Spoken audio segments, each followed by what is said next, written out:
Comment transformer un T3 en T4 sans avoir l'impression de rogner sur ses mètres carrés ou sa circulation dans son salon? Lorsque Iban et Chérine ont cherché leur résidence principale, ils cherchaient un T4. Chérine était enceinte, ils avaient donc besoin d'une chambre pour eux et d'une chambre pour le futur bébé, mais ils souhaitaient également une autre pièce pour pouvoir pratiquer la musique, le yoga et recevoir des amis à dormir. Ils n'ont pas trouvé de T4 dans leur budget, ils se sont donc orientés vers un T3 de 76 mètres carrés. Dans cette étude de cas, on va voir tous les mètres carrés qui étaient très mal exploités et qu'on a pu réintégrer dans des espaces de circulation et de rangement. Et on va voir justement comment créer une pièce supplémentaire en ayant l'impression d'avoir un espace qui est agrandi au lieu d'être rétréci. Pour ça, on fera très attention au rangement, à la circulation, aux moindres gestes du quotidien pour avoir une cuisine ultra pratique, un salon très convivial dans lequel on peut recevoir ses amis, dans lequel bébé va pouvoir apprendre à marcher à quatre pattes, dans lequel on va pouvoir faire tout ce qu'on veut, voilà, du yoga, de la méditation, de la musique, et où on va pouvoir justement agrandir cette pièce sans totalement cloisonner et en même temps en ayant la possibilité d'avoir de l'intimité ou pas. Si vous aussi, vous avez besoin d'optimiser votre appartement ou votre maison ou que vous souhaitez devenir un expert en optimisation d'espace de l'habitat, vous trouverez toutes les informations qui concernent l'atelier Home en description de cette vidéo. C'est parti pour cette étude de cas griffonnée. Alors, dans cet appartement là, tel qu'il est configuré, on voit déjà qu'il y a pas mal d'endroits où il y a eu des mètres carrés clairement qui ont été complètement sacrifiés. Donc là déjà, on voit ici au niveau de l'entrée, ici, on a une entrée énorme en fait. Ici, on voit dégagement 4,42 mètres carrés, mais en fait c'est ces dégagements là. Ici. Donc c'est déjà plutôt assez grand quand même, 4 mètres carrés et demi. Mais là, il compte 35 mètres carrés dans le séjour, mais c'est en comptant cet espace qui est énorme et cet espace-là. Par contre, la cuisine est vraiment petite et pas du tout confort. Donc là, cet espace, il est perdu parce qu'en fait, on a un placard qui est dans ce sens-là. Et puis après, en fait, on arrive et on est direct, on voit le séjour. Donc, c'est pas forcément très agréable. Pour commencer, on va s'occuper de l'entrée.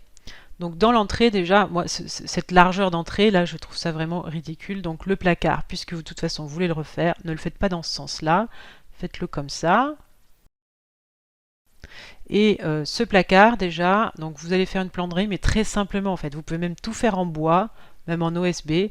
Ici le côté, ici le dos, ou vous pouvez le faire en dur, mais bon, voyez selon votre budget, en fait, vous allez faire des devis, puis vous allez à un moment donné faire des coupes. Soit vous faites vous-même des portes, mais des portes battantes, pas coulissantes, voilà, en OSB aussi, soit vous mettez un joli rideau et tout se passera bien. Voilà. Ensuite, ici, on va fermer un petit peu cette entrée, ici, en mettant une cloison. Donc là, le placard, on va faire attention en fait de pas le faire trop large pour donner un petit peu de largeur quand même à notre entrée. Et puis là, ici, on va mettre une petite cloison de 60-70 cm. On fait attention ici, il faut qu'il y ait au moins 1 mètre. Et puis, comme dans une entrée, c'est sympa toujours d'avoir un banc pour pouvoir mettre ses chaussures, ses chaussons. On va proposer un petit banc là avec des petits coussins. Et puis, pourquoi pas, des petites patères ici pour accrocher les manteaux des invités ou bien les sacs à main, etc. Donc, on ferme ici. Où on peut mettre une cloison un petit peu semi-vitrée avec un vitrage atelier au-dessus. Vous pouvez mettre une cloison amovible aussi qui se trouve, que vous allez trouver dans tous les magasins de bricolage. C'est une bonne solution pour faire une petite cloison, donc pas très chère et amovible en plus. Au dos de ce placard d'entrée, en fait, je pense que là, ça serait pas mal de vous proposer ici de s'aligner à ce poteau là et de mettre ici les deux colonnes ici, armoire four et frigo ici d'abord et armoire four. Voilà. Donc on a deux armoires. Ici, on va laisser l'évier, donc on va le décaler un petit peu. On va mettre l'égouttoir ici dans l'angle. Donc ici, on aura encore un petit espace qui ne sera pas exploité vraiment, mais c'est pas grave parce que franchement, tout le reste va être ultra optimisé. Et là, on va mettre, donc on va laisser un espace très important pour préparer à manger. Donc c'est le plan de préparation entre l'évier et la cuisine et la cuisson. Je lave mes légumes, je les coupe, je les cuis. Hop, le plan de préparation. Et un petit plan de dépose à droite de la cuisson. Donc là, on a tout ce qu'il faut en fait. On a l'armoire frigo, l'armoire four, on a l'évier. On mettra les poubelles plutôt sous le plan de préparation. On mettra la plaque ici. Voilà, beaucoup de rangements. Et vous vouliez un îlot, pourquoi pas. Dans ce cas-là, on va le mettre à partir d'ici. Et moi, je mettrai un îlot vraiment pas trop profond. Vous allez trouver du 60 et du 80 facilement. Et là, vous allez pouvoir mettre donc les tabourets. Ici, en continu du poteau, là, je vous propose de mettre une bibliothèque, une petite bibliothèque de 60 cm juste, de la largeur de ce frigo, pour cacher ce frigo en fait. Voilà, donc en fait, on va rentrer dans la cuisine par ici. Depuis le séjour, on ne voit plus du tout ni le frigo, ni le four, ni l'évier. Enfin, les éléments les moins gracieux, on va dire, d'une cuisine sont vraiment cachés. Et là, on a juste la plaque et l'îlot qui seront visibles. Comment on va séparer ici? Donc là, on va venir juste derrière cette porte vitrée pour laisser un maximum de place dans le salon, de largeur dans le salon. Et on va venir tracer ici un trait tout droit. Bon, pour l'instant, je laisse ça en suspens et je vous explique. Ici, on a un autre espace à récupérer en fait. Ici, on a clairement quasiment 1 mètre carré de perdu. Donc ce qu'on va faire, c'est que en fait, on va mettre ici 30 cm. Ici aussi, on va mettre 30 cm. Deux petites cloisons. Et là, on va caser une bibliothèque de 30 cm. D'accord? Comme ça, au moins, vous ne pourrez pas dire qu'il n'y a pas de rangement dans ce salon. C'est important d'avoir une bibliothèque dans ce salon. Ensuite, cette cloison-là et cette porte-là, ça, on supprime. Et là aussi, on va casser jusque-là. Ouf, on respire. On a gagné des mètres carrés. Mais pour vraiment gagner des mètres carrés dans le séjour, parce que là, on a quand même donc, la porte de la salle de bain qu'on n'a pas forcément envie de voir depuis le séjour. Donc, ce qu'on va faire, c'est que on va pouvoir, soit vous casser et puis vous faites rien d'autre, soit si vous voulez aller au bout de l'idée, vous faites ça, vous construisez ici, vous replacez une petite cloison ici, et c'est tout en fait. Vous faites ici et là, 30 cm, et là on doit avoir, je sais pas moi, 80-90 cm, jusque là. Donc là ça vous laisse une largeur un passage ici de environ 1 mètre, je pense. Vous mettez pas de porte, vous vous contentez juste de casser le petit bout de cloison là et d'enlever la porte. C'est tout. Alors au niveau de l'aménagement, ici, on va essayer toujours d'avoir le séjour le plus grand possible.